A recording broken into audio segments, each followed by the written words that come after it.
For this evening, the outlook for retail in 2021 as we emerge out of lockdowns once again, fingers crossed, here in the UK.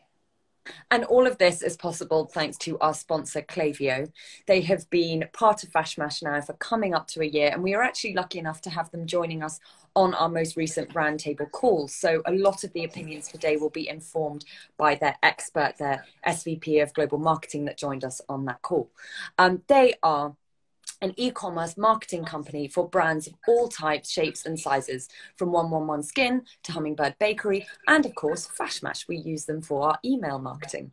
If you would like to give them a go, just go to klaviyo.com/fashmash. That's KLAVIYO.com/fashmash, and you can give them a try today for free. It was a story in the Times talking about geriatric millennials. Dare I say it, this is going to resonate with quite a number of our FashMash community, certainly the original bunch that fall within the age bracket as Rosanna and I do. It certainly resonates with the two of us. So a geriatric millennial is anyone that's born between 1980 and 1985, which is giving away our age. The term was coined in an article on Medium by a writer called Erica Darwan back in April, and it went fairly viral since. Actually, argues the Times, she was being nice. She's suggesting that today's, so if you're born in that bracket, you're age 36 to 41. She says that people born in that bracket are the ideal employee. They are young enough not to be fazed by digital tech. Indeed, that's where most of us started our careers, within FashMash.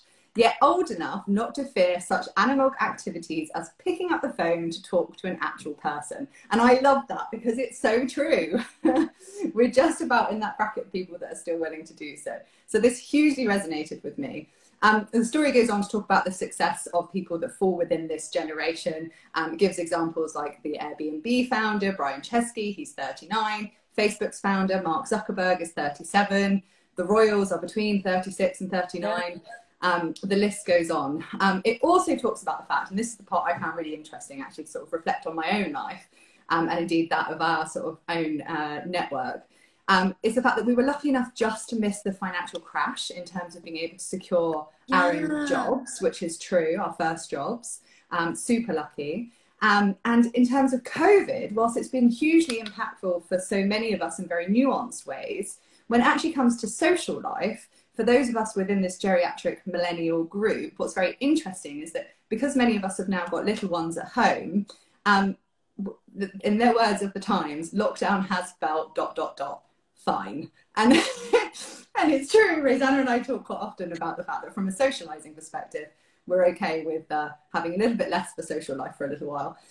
So there you go. For all of us not feeling like we quite fit into the stereotypical definition of a millennial because we're a bit too old for it, now you know you are a geriatric millennial. You're welcome. Over to you, Rosanna. I am borderline geriatric millennial by a few months, and I wholeheartedly accept the granny connotations of that. What caught my eye this month is actually relevant to the topic, which is something we don't always do. I really love the writing of Sarah Butler in The Guardian. Yes. She has a really no-nonsense, very fact-based approach, and I've always been fascinated by the comings and goings of the retail space, and she captures it so perfectly. Her most recent piece, or at least the most recent piece that really caught my eye, is Pre-Love Fashion moves from niche to mainstream as retailers join the fray. And just to cite a few brilliant facts in this piece, which I encourage you all to read, it's on The Guardian. Asda is going to be testing out secondhand clothing in 50 supermarkets. ASOS vintage sales have risen by 92%. And then finally, and I love this because the article captures both sides of the spectrum. You know, you've got Asda, but then you've also got Royal Ascot, which in its style guide this year, which may not be a kind of term that we're all familiar with, but Ascot does have a very, very clear and rigorous dress code. It encourages racegoers to take a more circular-based approach to their dressing. They want them to celebrate the art of conscious shopping. And it points out that looking good does not necessarily mean you have to buy something brand new. It encourages racegoers, to check out charity shops, vintage emporiums, and resale websites. So I was really encouraged to read that article, and I love the way that it covers the full spectrum of resale and where it's all going. Yeah, love it. No, that's really fantastic. I hadn't realised that on the Ascot front. So that's super interesting. And I had seen the Asda news, and it is fascinating to sort of see this all being picked up and taken further. So yeah, kudos to them. It'll be interesting to see how it evolves. For the first time in a long time, actually, not focusing specifically on sustainability, but more on the sort of survival side of retail and the survival side of this industry at the moment. Needless to say, what retail is going to look like for the rest of this year is something our community has been thinking about and talking about a lot over the past 12 months and before.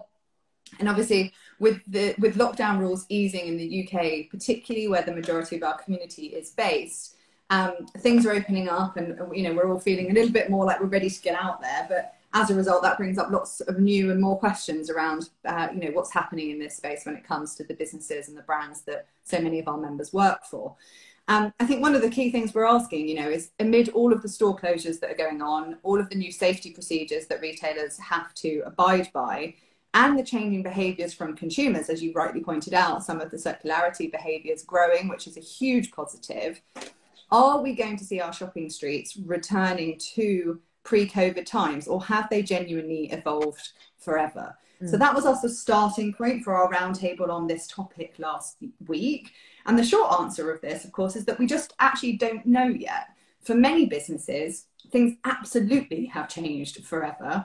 And it goes without saying that for many today, survival fundamentally is still key. That's the mode that they're in currently, and that's the mode many of them will remain in for some time, until things start to pick back up again.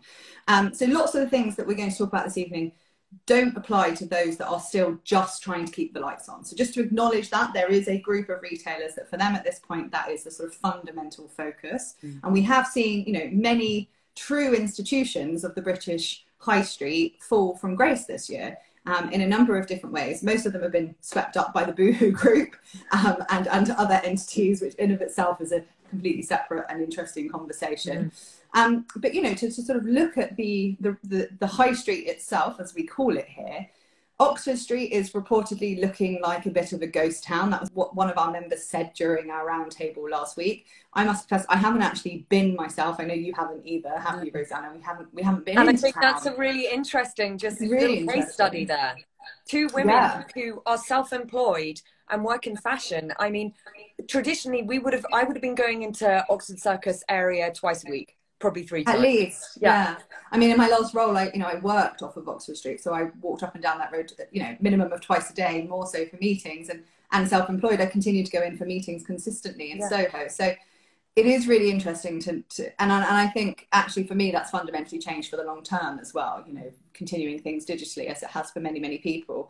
I think the point here is that even without going, you can kind of imagine that the sort of roster of empty storefronts that we know about on Oxford Street, particularly because it has so many of those like Debenhams that have disappeared, is a really strong reminder of the brutality of the past year. And so I think it probably is a very tangible experience to go there and see it. That said, that's Oxford Street. Next to that, you obviously have Regent Street, which is reportedly looking a lot healthier. And for anyone tracking this space, and I know this from interviews that I did when I was at WGSN probably 15 years ago, speaking directly to the Crown Estate, which owns Regent Street, they were really heavily investing and have continued to really heavily invest in who is on that street and what sort of stores, because they wanted it to be just flagships. And that's been the case for the past 10, 15 years. And that seemingly has really, really paid off to have that focus on sort of high quality businesses and high quality stores. And I'm sure the same can be said for the likes of Westfield, where people are reportedly returning because they can have sort of entertainment and shopping all in one place, etc., etc. And I just think it's really important to sort of think about that in comparison to those sort of emptier storefronts in the stereotypical English town centre. It's not just Oxford Street, but that stereotypical town centre. I mean, my family lives in a small village. The nearest town centre has got the kind of businesses that we have heard have completely gone under, this over this past year and previously. It was like Woolworths was like the main shop in that town when we were kids, which obviously disappeared eons ago. But it's an interesting example because you know that there's more and more obviously disappearing in that space, and indeed they felt like ghost towns, full stop. But interestingly, you know, this is what we would call quite archaic and very analog businesses that are the ones that have gone, which is not the case for everyone. There are some really interesting examples that we'll come to of ones that are doing quite well through all of this because of how digitally focused they are. Just to sort of finish up this bit, I want to share a few stats here in terms of what the landscape looks like, because I think it's quite interesting. So The Guardian estimates that within the UK, more than 17,500 chain store outlets disappeared from high streets, shopping centres and retail parks over the last year. Wow. And they also share that an average of 48 shops, restaurants and other leisure and hospitality venues closed permanently every day across England, Wales and Scotland, while only 21 opened. So whenever you look at retail stats of things that have closed, you also have to look at what opens, because obviously things do open fairly quickly within our town centres, and that's interesting to hear that's still been happening throughout the pandemic. But overall, the biggest thing is obviously lots more in the number of ones that are closing. And also another stat, 30%, Drake has reported this, 30% of UK fashion retailers plan to close physical stores this year as a result of the pandemic. And of course, we can see a very similar picture when we look at other markets around the world. The US, reportedly very similar. They have closed double the number of stores last year compared to 2019. That's according to the Business of Fashion. So super, super tough times, basically. I think many of us would agree. Mary Portas is a real thought leader in this space. And I was fascinated to see that last month, around the time shops were opening, April the 12th, Charlotte Tilbury, Mary Portas and Henry Holland got behind a campaign that I think really encapsulates the tough times that Rachel is mentioning. The campaign is called Shop Out to Help Out. And I think from the name, we can all guess the concept. Requesting that Rishi Sunak gets behind retail in the same way that he got behind hospitality last summer. For example, the main way that it would be providing support, and it is focused on small businesses on the high street, it was to cover 50% of a shopper's costs up to £10 on Monday to Wednesdays for a month on the high street. And it had a very specific focus on small businesses on the high street. However, it has not been pursued. And I think that's really interesting that that high profile entrepreneurs and business leaders in this space are getting behind a campaign like that, and it has not been pursued. Mary Portas, as I mentioned, I always turn to her when it comes to retail to see kind of what her view on it and what her future gazing is. This time last year, Rachel, we did a live almost to the day on the future of retail. And I quoted her back then. She did a very good interview with Elizabeth Patton, a FashMash member in the New York Times. And back then she said, the fact people want to come to that space, i.e. a shop, means that they're going to buy. They have made the effort. They have intention. So this note of intent has been the green shoot of the last year. And I just want to start here because, yes, it's tough times. And yes, there's the difficulties that Rachel and I have been discussing. But there is now this note of intent. And I think that is a real positive on which we can feature, on which we can focus. If you're going into a store, you are going in to buy now. There's also green shoots elsewhere. Clever real estate deals mean that smaller emerging businesses have had prime real estate opportunities. This is completely unforeseen in these circumstances. The result is not only a far greater sense of optimism from these companies, but also shoppers hitting these destinations have that purposeful intent that I was just talking about. And they also are going to be discovering new brands. There's that discoverability factor. We're going to be joined very shortly, I'm delighted to say, by Hayley Menzies. One of you just asked where my black t-shirt is from with the chains on. It's by Hayley. Of course. Of course. So Hayley was on our roundtable last week. We really wanted to speak to her because she is creative director and founder of Hayley Menzies, a 10-year established British luxury women's wear brand. Now, pre-pandemic, she opened a pop-up on the King's Road in Chelsea in the Duke of York Square. And that has actually now become a permanent space. Now, she's going to be able to talk so much more brilliantly about this for you all. So I'm going to save that to her for her to say. But I feel like that's a really interesting case study It on which really is. for us to look at, just in terms of a real estate proposition. And it's been hugely successful for her in terms of brand building and getting to know her customer. In that same area, I've recently completed a project with the Grosvenor estate, which is next door in Belgravia. And it's given me an opportunity to examine and really look at how retail is doing in that central London area. One thing I would say, Belgravia as a neighborhood originally had, I think, this very almost untouchably wealthy image, and it felt almost too exclusive, and I feel that that has been banished through diversifying the retail portfolio. Grosvenor have chosen to work with emerging brands, or often brands with a real ethos and a real purpose behind them. Like My Wardrobe HQ, the rental platform, they have a pop-up store on Elizabeth Street at the moment. Before that, the rental platform, were on Elizabeth Street too. Last summer, Rachel, I know, no, last autumn, there was the dress edit there, run by Isabel Spearman, a beautiful pop-up of dresses. I'm going to be wearing one this coming weekend. Oh, excellent. And Rixo have a recently opened bridal pop-up store. So all of these are fairly young brands, but they've all got really clear brand purpose, brand vision, and they often have sustainable values. So, you know, a place like Eccleston Yards in Belgravia, it now pulses, I think, with youth and energy. But the key thing for these brands that now have that real estate there is they're able to reach that really well-heeled, very wealthy customer who's been going there for decades.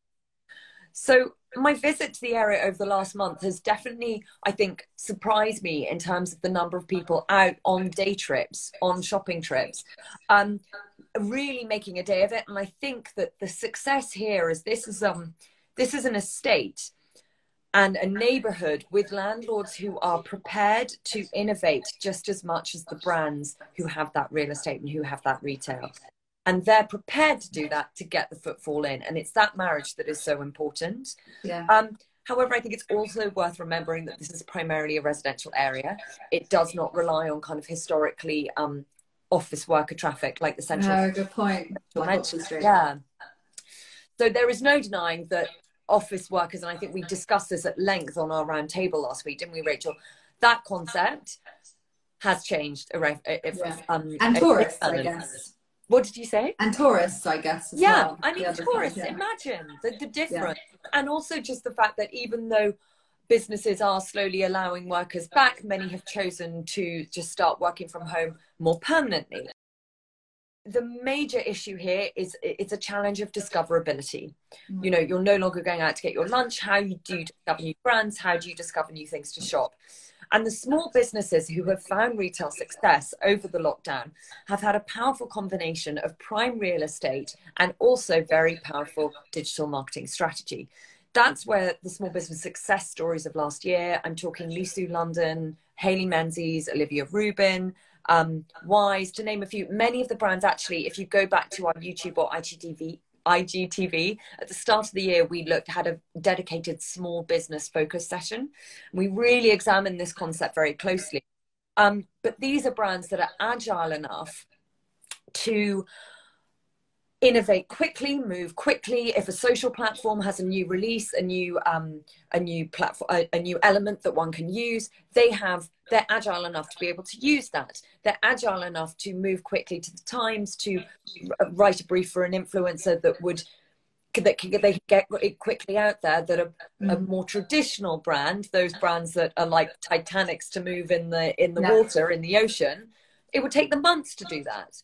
So there is real opportunity there, and we will be delving into this much more with Hayley Menzies very shortly. The other side of things that has been incredibly interesting to think about is the sort of the service side of things, and the sort of those that are already quite digitally advanced, if you will, in terms of particular brands. We talked last year off the back of the first lockdown easing and stores reopening, as I mentioned, about the health and safety procedures in place, and about the idea of how engaged the shopper will be that is arriving. As you said, Rosanna, that notion from Mary Portas about sort of arriving with intent and sort of being very purposeful about why you're there. And I think that sort of destination shopping as a result is really, really different than what we've ever known before, which is incredibly interesting, at least in the short term. I think we should probably preface it a little bit like with that. You know, it may indeed evolve where shopping becomes more of a sort of entertainment and experience. As you mentioned, you know, examples of people out for day trips in Belgravia, it wasn't necessarily just for the sake of buying, it was indeed to have the experience of going out and going shopping again.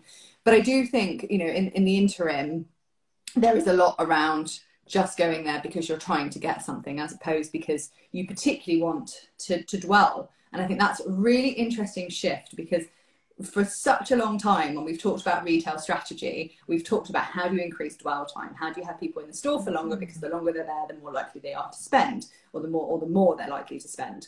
And that's always been a sort of number one priority of sort of physical retail, has been increasing dwell time.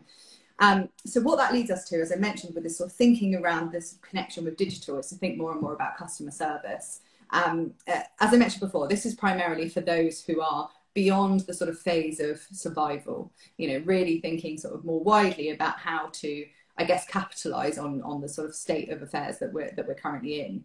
And in that sense, what we're actually seeing from a service point of view is way more in the sense of personalization and engagement. And that's really interesting. Now, we know that's been a big focus for luxury for quite some time. You know, it goes without saying that you go and have an experience in a luxury department store, or indeed on some of the luxury streets that otherwise that you would expect that service to be sort of embedded in the experience otherwise. But we are really seeing it start to play out in a wider sense. So Ted Baker is one example. They joined our roundtable last week. And for them, service has become really, really central with everything that they do, from appointment shopping to personal video consultations. And they're really seeing them do really, really well. And what's interesting here then is I think that it taps into that merge with the digital experience.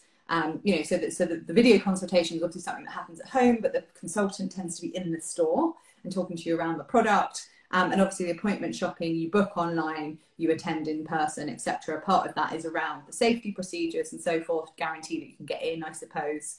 But also it's just ensuring that when you arrive, there's that service element embedded as well.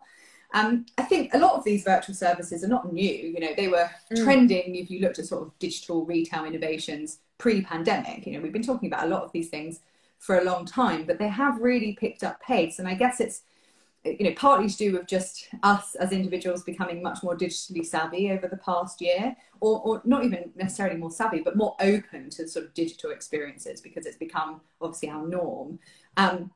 But I do think it's really tied to that sense of purpose as well. You know, if you're going there for a reason, there's a sense of how can I actually just get somebody to help me with what it is I need. Yeah. And you know, that's not the case across the board. There are always going to be shoppers that don't want to talk to another human when they're there. And there will be certain stores that won't be able to do this at scale. But I do think that's really interesting in the case of somebody like a Ted Baker to really make that their focus. So yeah, really interesting. And I think a final point to note before we bring Hayley on to join us is just that this idea of bridging the online and offline world is really key when it comes to data.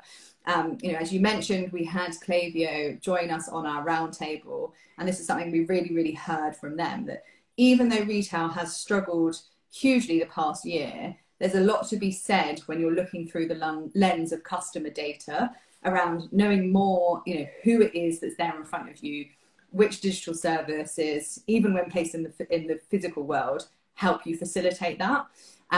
You know, I think previously the whole point is you arrived in a physical store, nobody knew who you were. That's great as an individual, but from a retailer standpoint, obviously you get a much more tailored experience online now. And so what obviously this sort of merge of online and offline does is bring that into the physical space. So if you've booked an appointment, they know who you are. And that can mean that you get a much more tailored experience, not necessarily even in terms of having, you know, really hand-on styling session, but certainly in terms of pointing you in the right direction of things that you might be interested in, or, you know, letting them know in advance certain things and so forth. So there's a lot of benefit from there for those who can sort of fully embrace this sort of digital service world in the physical space. That I think we will start to see more and more of that for those that are able to obviously embrace what COVID has brought and turn it into something positive, as hopefully Ted Baker is doing. We've already had one of our guests asking where my t-shirt is from, so I very proudly told everybody. So let's begin. I mean, I introduced your brand a little bit while Rachel and I were talking. I mentioned that it's 10 years established, British luxury women's wear brand. And then I started to talk a little bit more about how your store in the Duke of York Square has actually been such a success in the last year that it's become a permanent space. And I would just love it if you'd be able to tell our audience a little bit more about your journey with that store. So the journey with the, yeah, sure thing. Before not lockdown or anything was announced, we had just made a decision to really focus on our digital media. Right. And when lockdown happened, we were almost prepared. We were sort of 2 months in, trialing out different audiences and different sort of strategies with digital, and it worked so quickly straight away. So anyway,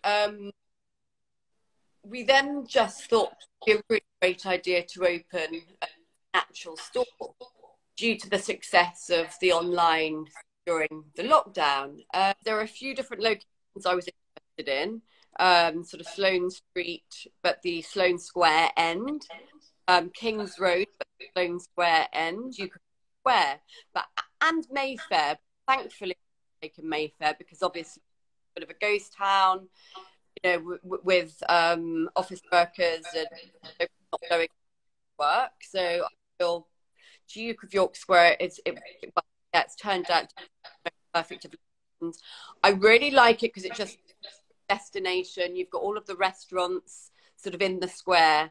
So I feel that people will shop on Sloane Street, so you'll get the luxury shopping, and then lunch in the Duke of York Square. We're capturing those consumers as well as the sort of King's Road shopper as well. And I think they're different shoppers. You'll get some crossover for sure, but they're not the same. I don't think they're the same shopper, actually. Yeah, that so, makes a good point.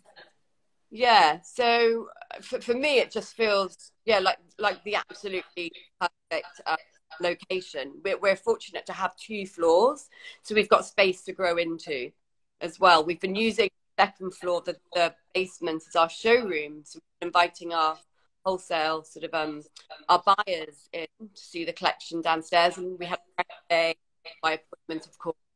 But the space is useful and incredible space because we're able to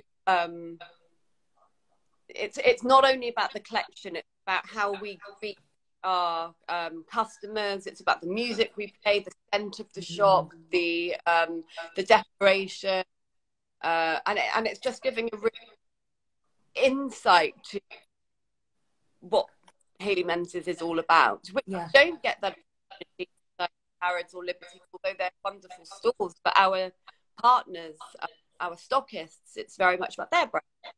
So it just gives a really, you know, it's a great platform for us to know who we are in our own space. Yeah, absolutely. It feels as though it was very brave to do it during a pandemic. What was that like process? I'm very, when I put my mind up about something, I'm a dog with a bone. You know, I'm deciding I want to get a store. I had one, and the perfect one, within a matter of 4 weeks. I need to find that one, and then let's go for it. And all in the meantime, I'd been on, you know, there's a carpet shop that I go to in Kilburn that I've been going to all of my antique carpet. I bought for pop-up shops on my studio or home or whatever. So I have my mood boards created. So when I met, it was all just, everything was all teed up, and then we went in there and I was painting rails, I kid you not, at 1 a.m. the day before. Amazing. So I had everything made to measure. A designer blacksmith in Wales. He made all of the rails in the store, which I had designed. I'd found on Pinterest. We did all of the, me and my design assistant, rails up. We only made one mistake. It has been a challenging year over the last year. And I think many brands, Rachel and I have been talking a lot this evening about survival versus success. And many small brands might have chosen, this is not the year to dip our toes into retail. Let's just cut back. Let's focus on the absolute minimum outgoings and really do what we can to survive. But what for you is the importance of physical stores for small brands? It's meeting the consumer face to face. Yeah. And a very detailed report at the end of every day from the store team. And I keep adding to that. I want to know more and more and more. I mean, short of me sitting in there with a notepad. But it's just, I'm utterly fascinated by retail. And like you, I love Mary Portas, my goodness. Yeah. I used to watch all of her shows. I mean, she is my absolute queen. I love Portas. But so having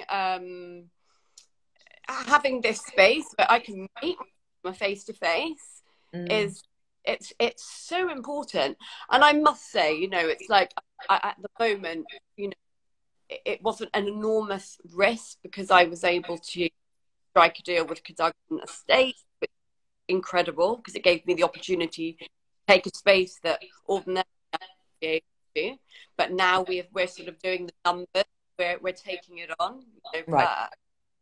So that was a huge opportunity. But yeah, I think having a physical space, we get direct feedback about the collection fit, the fabrics we use. I even try new shapes, so I try new things out there. Then I can feed that information back to our wholesalers. Who, they'll typically want to buy the Hayley Menzies jacquard and the pieces that are safe, because of course everybody's playing it very safe at their budget. But we can sort of get much experimental, try that. If it works, we'll be like, we've got to take this next season. Yeah. Of that going well. So it's supporting actually all sides of our business. Yeah, I mean, it's just, as I was just saying about the it's real-time data, isn't it? That you don't otherwise, typically get. And I think doing it at the scale you are means that you can get those sort of very specific anecdotes, which is fantastic. I'm really interested in what you just said about the opportunity that you were given from a real estate perspective. And I know when we talked last week on this, you were very bullish about how important this is for other people to have access to as well. Can you just share a little bit about what you mean by that? Because it is so interesting. I'm not allowed to give too much away, but but I'm not, at least at the moment, not paying the usual rent, which would be a lot on York Square, and I feel safe there as well, having taken that space in a pandemic, because they were very kind. I don't know how to say this without giving too much away, but when we were closed, we didn't have to pay a full rent or anything like that. So I really feel actually for landlords, for brands who would have had to pay a rent even during doors were closed. So I went in a bit sort of looked after, and it was minimal risk from my side, but we were worth their risk, and perhaps we brought something fresh to the area as well. Yeah. Really important, for sort of forward thinking agents like that, because destination many years ago, wasn't it? It was just, and I think that by having brands like Ricto, ourselves, I believe Ganni, just fresh sort of, brands that they're not on every high street. I think it's utterly vital that we're given that chance, so but just to keep people wanting to, giving people a reason to want to come out, and still. And one thing that I really want to touch upon, because you mentioned it at the very start, how you were in good stead at the start of 2020 because you'd started to devote a lot of time and resource to digital marketing. And a concept that Rachel and I was mentioning to Rachel earlier is the success stories over lockdown have been those who perhaps have had the retail opportunity, who have partnered that with a really strong digital marketing strategy. I don't know how much detail you can give, but on our focus call last week, you mentioned the growth in your online sales, which is quite something. And then I'm sure our audience would love to know a little bit about your approach to influencer marketing and if that has changed at all over the last year. I'd say the biggest change is actually, although that really does help to build brand awareness, but it's reaching out to looky-likey audiences. You're essentially a carbon copy of your existing customers, which you'll have all of this information. I use Klaviyo, so we were able to sort of get a looky-likey by downloading or uploading, whatever it is. I'm not technical, but the all of the data on Klaviyo, and then we were able to create looky-likey audiences. And then new areas. So you'd look at, you know, after an ad's been live for real days, where's it picking up? Who's clicking through? What are the conversion rates? What's our ROAS, which is return on ad spend? Our ROAS is ridiculous. Like, we could go as low as 3 or a 4 to making money, and sometimes we're which even our agency are like, we haven't seen this. It's crazy, which means we keep pushing budget. We can put more and more budget on that. So I would say that the digital, to anyone that hasn't exploited it, do. And you were using an acronym that I'm sure everyone would like an explanation of. Did you mention, was it ROAS that I heard you say? ROAS, which is return on ad spend. Thank you. Yeah. Mm-hmm. And you should know what kind of, you know, what the lowest point that you can go is. An ad agency will advise on what's your ROAS, you know, what the lowest you go to is. But yes, so we've had a really sort of successful 12 months with this ad agency. We were doing it ourselves in-house initially. My brother has a great e-commerce platform. He is Mr. Ecom. So that helps. He gave me a recipe initially, and he was like, this is a recipe of how you build your audiences. So we did it in-house initially, and Bryony and myself, we haven't got a clue. Like, it was the blind leading the blind. But it worked. We were like, oh my goodness. My brother just said, well, look, Hayley, if you're having this amount of success, just yourself and Bryony, who know minimal about this kind of thing, then I really think it's worth you investing in a digital ad agency. So we haven't looked back, and it really is fascinating. That's really fantastic. It's changed our business. It really, really has. Completely, it's unrecognizable. Wow. Yeah, that's so fantastic to hear. Yeah, it really is. And I'm really interested, Rosanna asked about the influencer side of things as well, because I know that's been pretty huge for you this past year. Yeah, it has been. It's more difficult to track sort of on the investment, because of, you know, like with the digital marketing, we've got dashboards and you can see it all happening. But definitely, sort of having influence, partnering with influence has been a huge part too. But I would, for us at least, it's definitely more the building these audiences and tapping new territories that way. I love that. But because so it needs to be part of your strategy. So we're about to launch Google Shopping in the US, and that's because we're about to launch Facts in the US in August, and Shopbop and Intermix and so forth. So we're sort of working on we're launching our Google Shopping, and of course now we're on the lookout for influencers in the US, just so there's a full, you know, spectrum. Yeah. I also love that your response is actually so data led. I actually find that quite rare. Obviously your brother and this agency have had a real influence on you, because I love it. I think that's fantastic, and it's quite often it can come down to something more people just mention more ephemeral things, and it's actually really interesting just to say, no, it's cold hard data, and this is how we did it. So sharing that. Got to be an element of feeling in there, and intuition as well, and creativity, and of course, you know, launching a new product line. And I'm like, but I know it's going to work, you know, and then you put that forward, and either it works or it's not. But you know,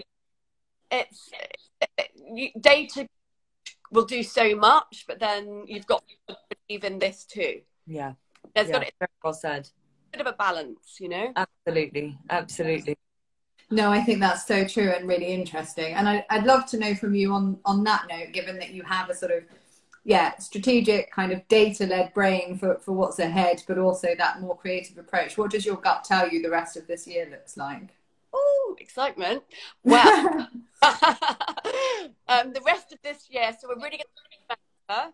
I'm launching denim. Ooh. And I haven't even told my dad. We heard it here first. Yeah, and it goes with our knits. I'd like to open another retail space. I think it would be in Notting Hill, just because it just seems right. Probably Grove somewhere. Hayley, thank you so much for joining us. It's really been fascinating for us to get a first-hand voice, not only from the creative director perspective, but also from the founder perspective. So thank you very much indeed. I know you wear many hats at your brand, and it's very evident that you do. Yeah, no, thank you so much, Hayley. Fantastic to hear your insights. So interesting. Oh, thank you. Great. Well, thank you very much, everyone, for joining. We will be back again next month.